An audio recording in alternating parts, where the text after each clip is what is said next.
This is another admission I have today. The Big 12's most popular meme might have to die.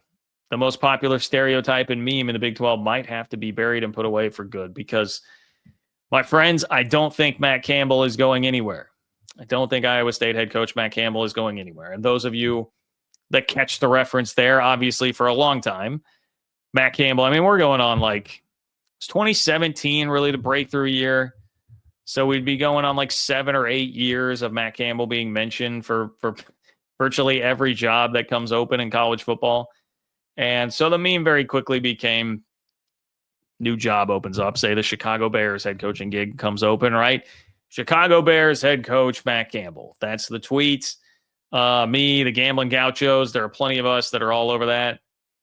It's permeated its way beyond being just something casually known, and it's a pretty solidified Big 12 meme.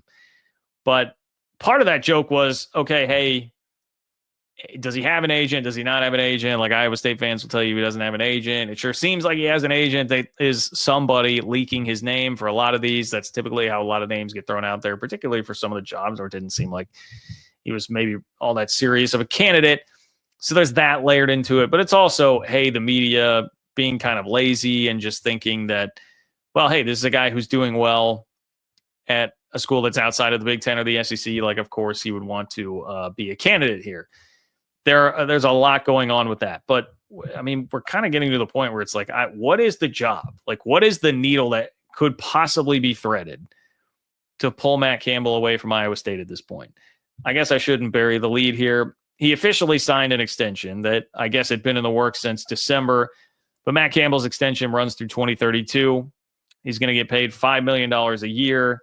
That's $1 million more than what he was making per year. He reportedly took a bit of a discount, didn't take all the money that he could have for himself because he wanted to add another $1 million to the rev share pool and get more money for his assistants. So you got to like that. Look, remember, Iowa State is the same place where Jamie Pollard has now come out on multiple occasions. I mean, at one point saying, hey, do we want to be Northern Iowa or do we want to keep being Iowa State and going to Sweet 16s and playing in conference championship games? And then there was a story about the big budget shortfall that's being expected at Iowa State with athletics because of all this. So Iowa State is understandably making it known like, hey, we're in kind of a tight spot here financially. So prudent of Matt Campbell to be like, well, I want to make sure that I can keep my assistants.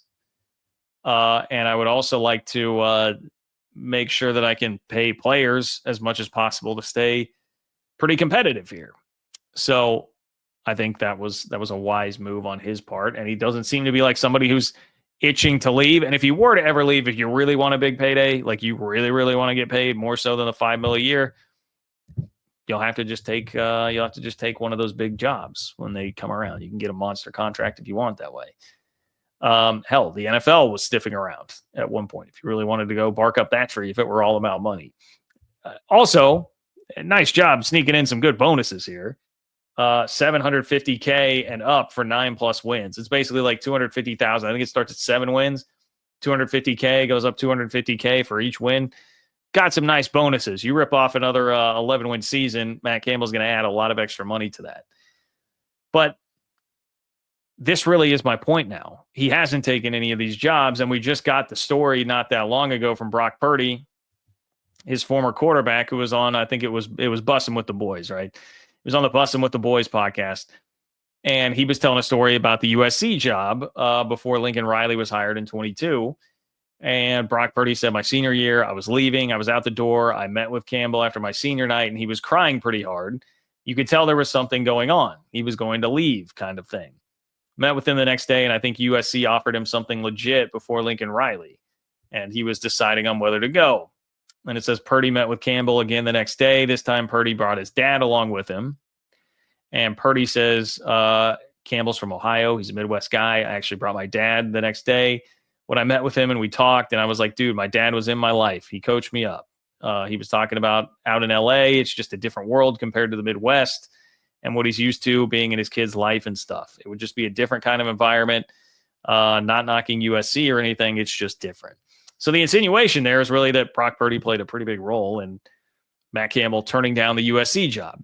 Now, you can believe what you want. I'm sure there would be some that would say, hey, man, if they went and got Lincoln Riley, again, remember Lincoln Riley at that point, that's not the Lincoln Riley of now. His rep was a little bit higher. Would Matt Campbell have really been the first choice there? I'm not here to adjudicate all that or tell you what happened there. I'm just saying Brock Purdy seemed to indicate that pretty seriously in contention in some form or fashion, and had a bit of a change of heart there. And if that's really his attitude, I'll even let me abstain that statement from the record and just say, if he did not take USC, then what is the job that I think there's a very short list of jobs, because you're talking about threading a needle. It would have to be a job that's equal to or better than USC. There are not very many of those. And that job of that caliber would then have to want Matt Campbell. And many times jobs of that caliber are going after some crazy out there high candidate, right?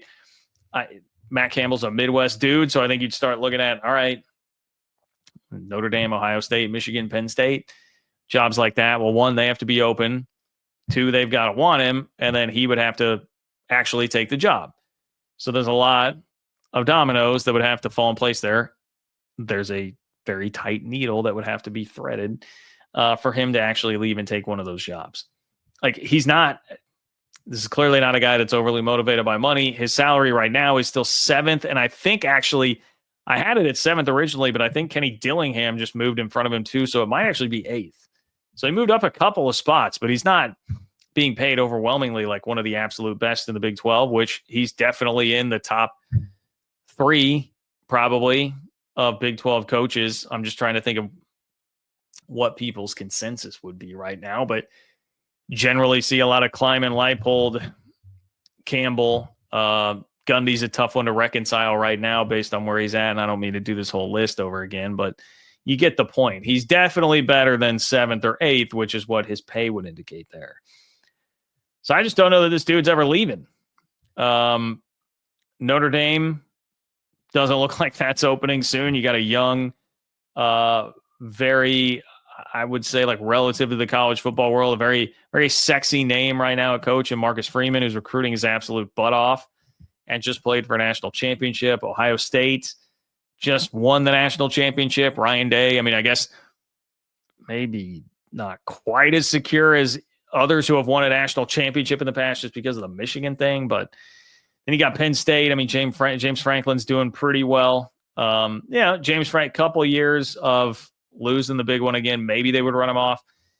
But Michigan's about the only one there where you'd be kind of like, maybe I could see that in the next year or two. And last time Michigan was open, Matt Campbell's name was definitely mentioned, but we don't really have any indication how interested he would have been. It seemed like Michigan just went straight for the Sharon Moore thing. That seemed like it was basically predetermined before the opening even happened. So, I don't, as much as this has been a joke, as much as this has been a meme, this is just another one of those reminders that it feels like he's gonna, in all likelihood, be a lifer here, or at least it will be a while before he were to leave. Like, if you were going to tell me, hey, college football turns into a Super League type of thing in 2030, Big 12 schools don't make the cut, or some of the Big 12 schools don't make the cut, and Iowa State is one of them, and then he's going to take a job in the NFL, or he's going to take a job with somebody that makes the Super League. Okay, obviously the dynamics could really, really change then, but, we've done this meme and he's had this kind of reputation of like, oh, maybe he will, maybe he will, maybe he will. We probably just need to, like, chill on the seriously thinking that. That doesn't mean we can't do the meme, because look, I love the internet. I love memes. I'll probably still do the meme. And I don't mean to speak 100% for the Gambling Gauchos, a must follow on Twitter, by the way, if you are a Big 12 fan. I'm sure they will probably continue with their Photoshops, and I would highly encourage them to, because it's very entertaining. But at this point, it's just a meme. It's not anything based in reality. Put it that way. Ron, I'm glad that Ron pops up here to remind us Kirby Smart making $13 million. $13 million. Yeah, not quite that. Not quite that. Just a little more than a third of what Kirby Smart is making, if that helps put it in perspective.